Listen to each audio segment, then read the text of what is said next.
పోయినందుకు ఏమన్నా పైసలు ఇస్తామని చెప్పిరా? రోడ్ అవుతుంది కదా మీకే పట్టుకపోతాను అన్నారా? మేము రోడ్ పట్టుకోపోతాం మీ ఊళ్ళో మీకు చేస్తాను అన్నారు. మీ ఊళ్ళో మీకే చెప్తాను కదా మేము ఇట్లా కొట్టబోతులేమన్నాడు రామిరెడ్డి పక్క పంట ఇంకొక ఆయన వచ్చింది ఇంకా రెడ్డో రామిరెడ్డో ఆయనది కొత్త పెళ్ళో ఏమన్నట ఆయన. ఎన్ని సంవత్సరాల నుంచి ఉంటారమ్మా దానివల్ల? ఎన్ని సంవత్సరాల నుంచి ఉంటారు? 70 సంవత్సరాలు అవుతుంది మేము. ఈ భూమి మీదేనా? అదే పట్ట చూపెట్టమంటే చూపెడతాం. ఎన్ని గుంటల భూమి పోయింది? 3 గుంటల భూమి పోయింది. మరి ఏం పైసలు ఇవ్వలేదా? ఏమన్నా సాయం చేసిందా? మాకు సాయం చేయలేదు. నాకేం లేదు. మా కట్టంలో మేమే ఉన్నాం. ఎవ్వరు వచ్చినా కానీ చంద్రబాబును కూడా అడిగినా అడిగితే ఏం సార్ కింద భూమి పోతానంటే అమ్మ రోడే కదా మీకు శృంగారం ఉంటుంది అన్నాడు. శృంగారం మీ ఇంటి ముందర కూడా శృంగారం ఉన్నది కదా మీది కూడా పోలేదు కదా భూమి విడుదల తీయలేదు కదా అని అంటే అన్నాడు కదా. వస్తుందమ్మా నీకు ఎందుకు మరి వచ్చిందా? ఏం రాలే. సారే ఇటుక కూడా మేము అటు పోసుకోలేదు. కంకర కూడా పోసుకోలేదు మేము అసలు. మేమేమీ లేదు. ఇంత బాధపడ్డా కానీ మాకు రాదనుకున్నాం. నేను తప్పలేకుండా ఊరుకున్నా కానీ ఎన్నడికైనా కానీ రాదు మాకు. మీ ఊరేం పేరు? మీ మండలం ఏం పేరు అమ్మా? మా మండలం మాది కాటారం, జిల్లా గుబ్బాలపల్లి, ధనువాడ. మంత్రి గారు ఊరే కదా? మంత్రి గారు మంత్రి గారిని అడగాలి కదా, పక్కకే ఉన్నాయి కదా ఇల్లు. పక్కకుంటే ఇక పోం కాదు మేము. మేము ఆడోళ్ళం అయిపోయినాం. మేము ఆడోళ్ళం అయిపోయిన వాళ్ళు ఓటుకు వచ్చినప్పుడైతే కాలు మొక్కుతారు పాచన కాలుతారు. ఎస్సీలేనా మీరు? ఎస్సీలా బీసీలా? మన్నెపోలా? మరి అన్యాయం జరిగిందని మరి ఎవరు పెద్ద మనుషులకు చెప్పలేదు? పెద్ద మనుషులు చెప్తే ఎవరు వస్తారు? చచ్చిపోయిన పీరు కూడా ఎవరు రాలేదు. పెద్ద మనుషులు ఏమని చెప్పుకోవాలి?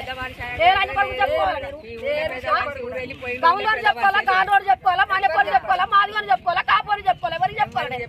సాయం చేయాలి మాకు. మాకే వాళ్ళు లేకుండా ఇవ్వలేదు. బాధపడకుండా ఏడవకుండా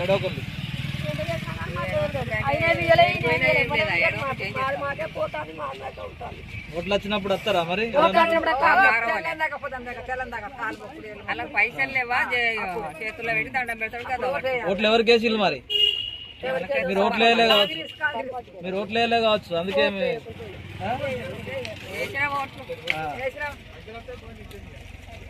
మరి ఇప్పుడు ఏం కావాలనుకుంటారు?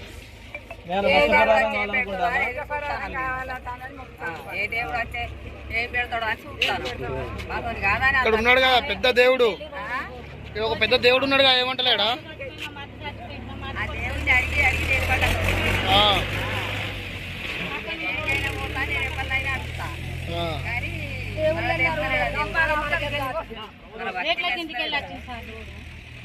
మా మాటి కొడుకు ఇల్లు కట్టుకుందామని అడుగుతానండి.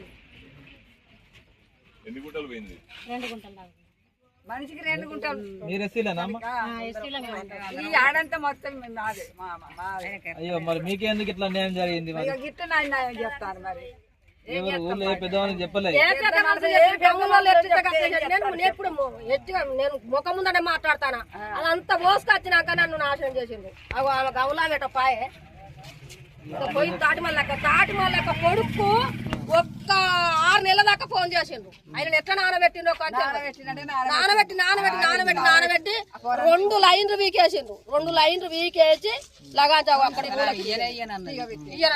నెలల దాకా బాగా పెట్టింది. ఆ గౌలోలు చేసిండు మమ్మల్ని పట్టుబట్టాడని అసలు అందుకోసం ఆ ఇల్లును అట్లా కొట్టని చెప్పిన. మీకేమైనా బండ్లు ఉన్నాయా అమ్మ? మరి మీకేమైనా ట్రాక్టర్లు ఉన్నాయా? ఎందుకో మీకే ఉపయోగం అనరేమో మరి.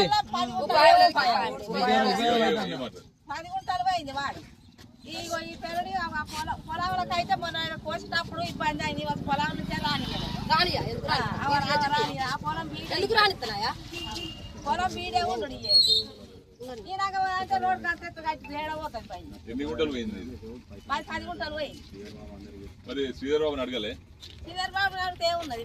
నేను రోడ్ కట్టలు దిగుతానే ఎవరు సపోర్ట్ చేయలే. ఆ యొక్క రెడ్డి కూడా నన్ను ఎట్లా పడితే అట్లా మార్కరాయి ముందట ఎట్లా పడితే అట్లా ఇచ్చిండారు తాళ్ళగా.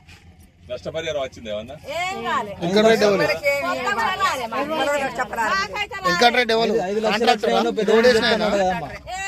మనిషికి 5 లక్షలు ఇచ్చినా పెద్దవాళ్ళు చెప్తా అన్నాడు. ఎవరికన్నా ఇచ్చిండా మరి మీకు? ఏమో ఇక ఎవరికి ఇచ్చిర్రో ఎవరు తిన్నారో మాకు తెలియదు. పెద్దవాళ్ళు చెప్తానట మనిషికి 5 లక్షలు ఇచ్చినాను బయట చెప్తాను. మనిషికి 5 లక్షలు ఇచ్చినాను బయట చెప్తాను. అంటే ఇంకా రెడ్డి అని వేసుకోవాలి, నేను అని వేసుకోవాలి. చెప్పు అదొక్క మాట మాట్లాడతలేము. న్యాయం అంటే ఇప్పుడు మీరు చెప్పాలి. మీరు ఇచ్చినా కానీ ఆయన చెవులు రావు కళ్ళు కలవరకు ఇచ్చే 10,000 పెట్టి ఆపరేషన్ చేయించుకొచ్చిన ఎక్కే ఆయనకు గట్ల మేము బాధపడితే ఇట్లా నన్ను అడ్డం తిరుగుతాగో ఇవ చూడలేదు అడ్డం తిరుగుతా కూడా నాకు 20 ఎట్లా పడితే తలాలో పోయి తిట్టిండట ముద్దా ఇంకా రెడ్డి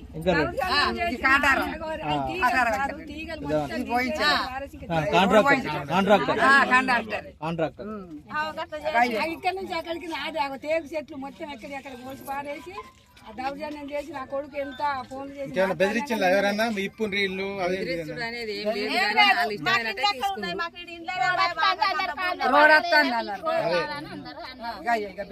ఒక పైసా కాదు మా మరిది కొడుకు వేసుకుంటే సార్ 6 ఏళ్ళకి